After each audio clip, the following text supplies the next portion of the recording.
இந்த அனைத்து சிங்கங்களையும் கட்டி காக்கும் பெண் சிங்கம் நமது கல்லூரி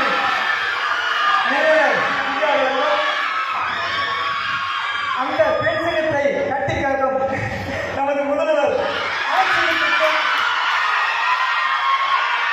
இந்த சிங்கங்களை எல்லாத்தையும் பாதுகாக்கும் சஞ்சய் அவர்களுக்கும் உங்கள் அனைவருக்கும் நன்றி தெரிவிக்கிறேன். இந்த கல்லூரி பார்த்தீங்கன்னா மாணவர்கள் நல்லா